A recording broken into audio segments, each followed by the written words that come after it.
lo había cuidado para desarrollarlo con fines agrícolas, por eso se llama árbol frondoso. Así que Soco y Ela representan. Primer libro de Samuel, capítulo 17, el verso 1 y el verso 2 dicen de la manera siguiente: los filisteos juntaron sus ejércitos para la guerra y se congregaron en Soco, que es de Judá. Subraye en su mente o ahí en su Biblia con un marcador la palabra Soco. Dice, se congregaron en Soco, que es de Judá, y acamparon entre Soco y Azeca en Efes-Tamim. El verso 2 dice, también Saúl y los hombres de Israel se juntaron y acamparon en el valle de Ela. Subraye esa palabra, el nombre de este lugar, Ela, y se pusieron en orden de batalla contra los filisteos. Verso 1 y verso 2. Vamos a tomar como fundamento estos dos versículos para compartir con usted hoy una breve plática titulada Defendiendo nuestro territorio. Defendiendo nuestro territorio. Escríbalo ahí en el lugar de notas de su teléfono. Escríbalo en su agenda, defendiendo nuestro territorio, porque hoy es un día brillante, hoy es un día determinante y esta palabra estuvo diseñada para ti desde antes de la fundación del mundo. Cuando nosotros leemos este capítulo 17 del primer libro de Samuel, específicamente los versos 1 y 2, y leemos, valga el pleonasmo, en el verso 1 que dice que los filisteos juntaron sus ejércitos para la guerra y se congregaron en Soco, que es de Judá, salta a nuestra mente la siguiente pregunta. Si el cronista está afirmando que el espacio geográfico llamado Soco, donde los filisteos tomaron orden de batalla o se ubicaron en orden de batalla en contra de los hebreos, le pertenecía específicamente a la tribu de Judá, ¿cómo es esto entonces? ¿Por qué tiene que un ejército enemigo tomar el control de un espacio geográfico que le pertenece al pueblo de Dios? ¿Por qué tiene el enemigo que tomar el control de un espacio que te pertenece a ti, que le pertenece a tu familia, que le pertenece a tu empresa, que le pertenece a tu ministerio, que le pertenece a tu congregación? ¿Por qué? Sería la pregunta. Bueno, la primera respuesta sería obvia. Alguien diría, porque es el ejército invasor y como tal, si va a invadir, valga el pleonasmo, necesita ubicarse en una zona geográfica específica. Esa es la primera respuesta. La respuesta obvia, lógica, que nosotros como deducción sacamos sobre la base de la dimensión literal del texto. Repito, de la dimensión literal del texto. Me gusta que en el pensamiento de la hermenéutica rabínica hay 4 niveles de interpretación. El primer nivel de interpretación es una palabra hebrea cuyo significado es literal. No la voy a mencionar porque esto no es una clase de hebreo. Quiero darte una palabra profética que traiga direccionamiento a tu vida. Entonces, la primera es literal. Y ellos establecen que lo literal es la puerta de entrada al mundo de la interpretación. Y si usted ignora la puerta de su casa, las llaves que abren el candado, entonces usted no entra. Así que lo literal es la puerta de entrada al mundo de la interpretación. En todo proceso de análisis, en todo proceso de interpretación, lo literal es la puerta de entrada a los otros niveles. El segundo nivel utiliza una palabra cuyo significado es insinuación. Y ellos dicen que cuando llegamos a la esfera de lo literal y ya hemos quemado esa etapa, entonces el mismo texto nos pregunta a nosotros, ¿qué ves cuando me ves?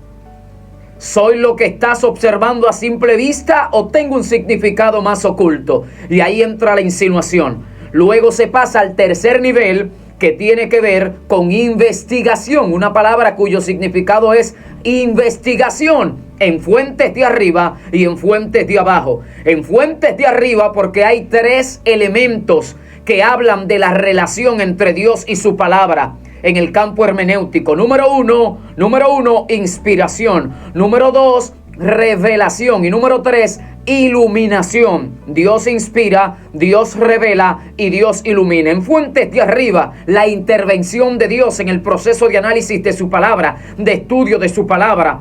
Pero luego hay fuentes de abajo que tiene que ver con fuentes, valga el pleonasmo, bibliográficas, procesos de estudio a través de documentos fidedignos, etcétera, etcétera. Y el último nivel es una palabra cuyo significado es secreto, es decir, la esfera de lo literal, insinuación, investigación y secreto. Encontrar el secreto no con el simple objetivo de nosotros nutrir nuestro intelecto, lo cual es importante, sino con el mayor objetivo de aplicar eso a nuestras vidas y utilizar esto como herramientas para nosotros ser efectivos en cada área de nuestras respectivas vidas. Ese es el mayor objetivo. Así que cuando nosotros vamos a el primer libro de Samuel, en el capítulo 17, en la esfera de lo literal, simplemente los filisteos están tomando control de un espacio geográfico, de un espacio físico, de una tribu específica llamada la tribu de Judá. Pero cuando nosotros empezamos a navegar en el significado de los nombres de las distintas zonas geográficas donde se ubican los distintos ejércitos, llegamos a conclusiones poderosísimas y entendemos el secreto que Dios quiere que nosotros comprendamos a través de la interpretación. Así que cuando analizamos, ejemplo, el nombre de aquel lugar llamado Soco. Soco se traduce como cardos y espinos. Hello, escuche esto. Soco significa cardos y espinos. El verso 1 dice, tal como leímos al principio, los filisteos juntaron sus ejércitos para la guerra y se congregaron en Soco. Y afirma el cronista que le pertenece a Judá cuando dice que es de Judá. Él no está haciendo esa declaración en vano, no. Él quiere dejarnos ver algo que está oculto debajo del texto, más allá de lo literal. Y lo que él quiere darnos a entender es que Soco representa un lugar que, aunque le pertenece a Israel, específicamente a la tribu de Judá, es un espacio geográfico al que Judá, oído aquí, esto es fundamental para que entienda lo que queremos impartir hoy, al que Judá no le había prestado atención con el fin de limpiarlo para usarlo con fines agrícolas o para urbanizarlo, es decir, para construir allí casas, etcétera. En todo el proceso de conquista, cuando se reparten las tierras a cada tribu tiene el compromiso de velar por su territorio, de hacer crecer su territorio, de maximizar la economía de su territorio. Bueno, Judá no le prestó atención a este espacio y por eso se llamaba Soco, cardos y espinos, que representa un espacio dentro del terreno de Judá, repito, al que Judá no le había prestado atención para limpiarlo, repito esa palabra, para limpiarlo con fines agrícolas o para urbanizarlo. Hello. Así que cuando llevamos esto a manera de aplicación a nuestras vidas, podemos llegar a la conclusión de que en nuestra vida existen espacios que nosotros hemos olvidado, que hemos ignorado, que hemos descuidado y no hemos limpiado con la herramienta del Espíritu Santo a nuestro favor y por medio de la palabra de Dios. Estas dos herramientas, el Espíritu Santo y su palabra. Por lo tanto, en nuestra vida existen terrenos que están descuidados. Pero dice que Saúl también se ubicó en orden de batalla y dice que se juntaron y acamparon en el valle de Ela, Saúl y su ejército. Y Ela significa árbol frondoso, en contraposición con el nombre del terreno donde se ubicó el ejército filisteo. Volvemos atrás. El ejército filisteo tomó control en orden de batalla como ejército invasor en Soco, que es cardos y espinos, que representa un terreno descuidado. Pero Israel toma orden de batalla en el valle de Ela, Ela, cuyo significado es árbol frondoso. Por lo tanto, Ela representa un terreno al que Judá sí le había prestado atención y lo había limpiado, lo había cuidado para desarrollarlo con fines agrícolas. Por eso se llama árbol frondoso. Así que Soco y Ela representan dos estados del alma. Wow. Soco y Ela representan dos estados del alma, más allá de lo literal que está presentando este texto. Soco representa un estado del alma que está descuidado, y Ela representa un estado del alma que está muy bien cuidado, que está atendido. Así que cuando traemos esto a nuestras respectivas vidas para escanearla, para hacer un análisis, podemos llegar a conclusiones maravillosas. Podemos, a través de la luz que nos brinda el Espíritu Santo y a través de la luz que nos brinda la palabra de Dios, llegar a conclusiones maravillosas. Puedo observar dentro de mi vida, que es el terreno que Dios me ha entregado, cuáles son los espacios que todavía permanecen siendo un soco o un terreno descuidado. Y cuál es el espacio de mi vida o de mi alma que por el momento es un Ela, porque Dios se ha encargado de, a través de las herramientas que ha puesto en mis manos, ayudarme a limpiarlo. Y en esa dualidad entre lo que está descuidado y lo que está cuidado, debo entonces observar, seguir cuidando y limpiando constantemente sin descuidarme lo que está limpio y prestarle atención a lo que está descuidado. En el campo personal, entiéndase a nivel psicológico, emocional, a nivel físico, matrimonial, matrimonial, familiar, a nivel económico, en cada aspecto de mi vida debo observar qué es un Ela o está limpio y qué es un soco que está totalmente sucio. Recuerden que cuando Dios castigó al hombre, le dijo: cardos y espinos te producirá la tierra. Y en ese sentido, tierra está haciendo alusión, número uno, a nivel agrícola, en sentido agrícola. Mira, Adán, para tú desarrollar la agricultura en la tierra, te va a producir cardos y espinos, no será como lo está haciendo ahora, etcétera. Pero, vuelvo y digo, aplicándolo a nivel simbólico, tierra equivale a corazón. Tierra equivale a vida del ser humano, a raza humana. O sea, de manera colectiva e individual. Por eso en la parábola del sembrador, Jesús utilizó ¿qué como símbolo de la tierra? El corazón. O la tierra como símbolo ¿de qué? Del corazón. ¿Sí? Y dice, la misma semilla cayó en 4 tipos de terrenos. Y más adelante, cuando él explica la parábola, dice que el terreno es tipo del corazón.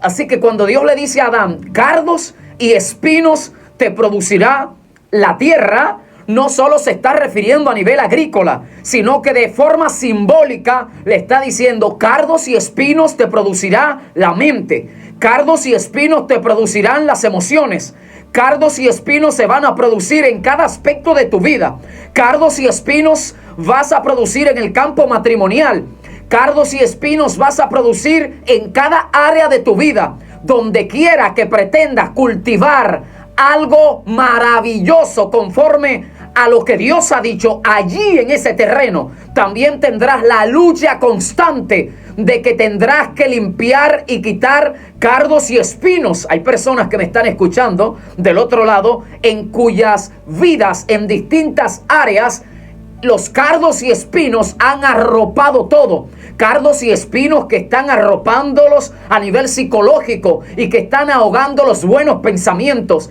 que están ahogando la mente en un estado limpio y correcto, que están ahogando sus emociones buenas, que están ahogando su matrimonio. Cardos y espinos que están ahogando su economía. Cardos y espinos se interpreta como aquello que está fuera de orden en ese sentido. Así que cuando conectamos lo que Dios le dice a Adán, cuando le dictamina el juicio de cardos y espinos te producirá la tierra, podemos conectar eso con lo que estoy hablando del primer libro de Samuel, capítulo 17, cuando los filisteos toman control en un lugar llamado Soco, que es cardos y espinos, pero los judíos, los hebreos, tienen control de un lugar llamado Ela, que es árbol frondoso. Ahora escucha esta frase que necesito que escribas.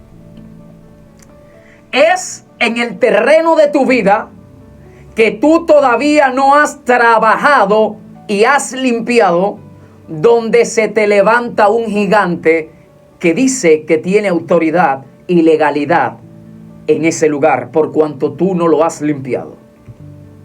El terreno le pertenece a Dios. El terreno le pertenece a la iglesia.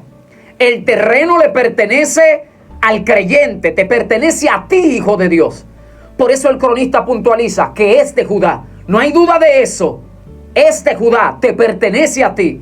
Es tu mente, son tus emociones, es tu matrimonio, son tus finanzas, es tu ministerio, te pertenece a ti. Sin embargo, hay leyes, hay principios que regulan cómo todo funciona. Y todo lo que tú descuidas puedes perderlo. Por eso es que allí en el terreno descuidado es que el enemigo sentirá que tiene autoridad legal para levantarse allí, para ubicar su ejército de filisteos allí. Me llama la atención el significado del nombre Goliat. Goliat significa exilio. Exilio. La expatriación de un pueblo. Sacar a un pueblo de su terreno.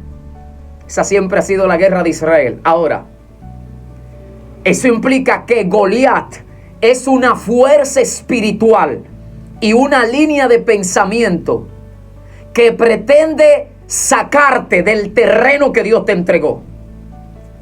Eso implica que Goliat, repito, es una fuerza espiritual y una línea de pensamiento que se levanta en el área de tu vida que tú no has trabajado para Dios, que es tuya, pero la has descuidado y está llena de cardos y espinos. Escuche bien esto. Con la intención de sacarte, exilio significa ese nombre, de sacarte de ese terreno. ¿En qué área de tu vida, es una pregunta, estás perdiendo terreno? Porque el tema de esta plática breve es defendiendo nuestro territorio. ¿Cuál es el primer paso para tú defender tu territorio?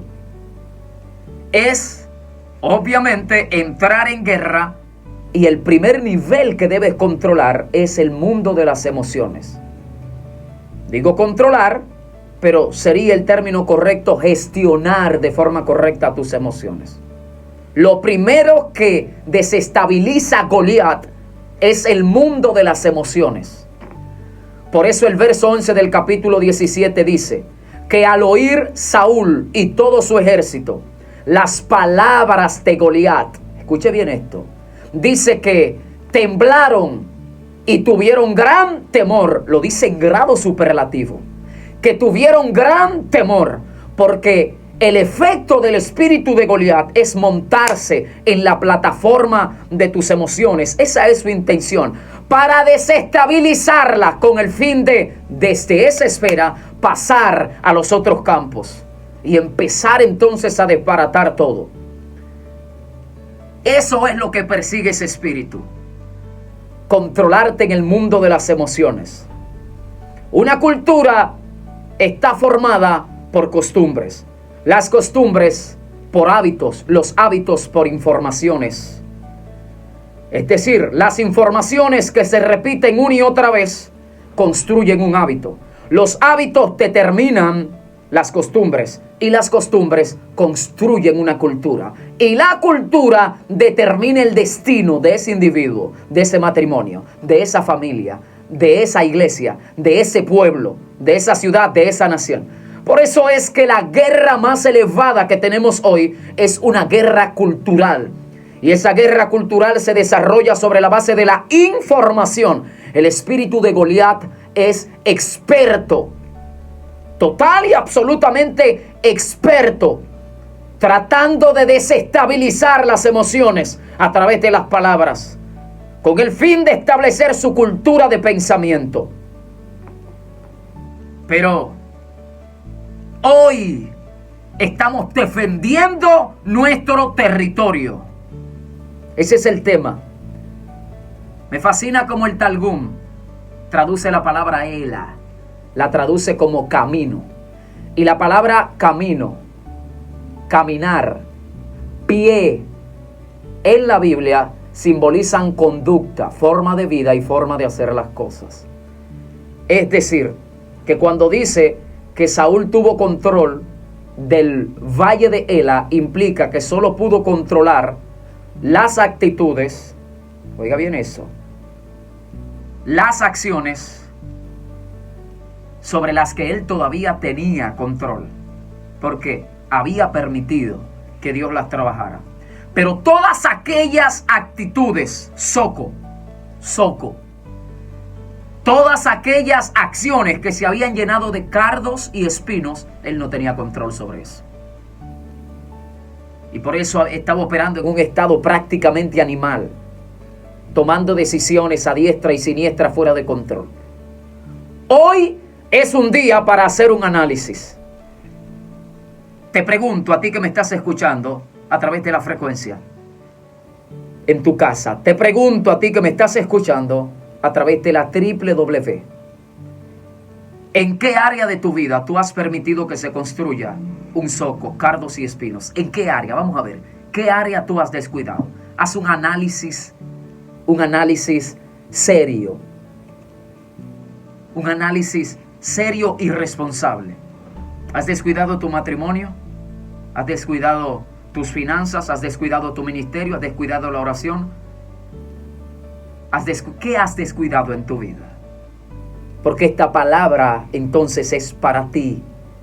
Pero si no has descuidado nada, también es para ti, porque debes anticiparte de forma proactiva. Vamos a escuchar un poco el fondo y entonces quiero regresar con ustedes para escucharles y que oremos juntos. Bendiciones.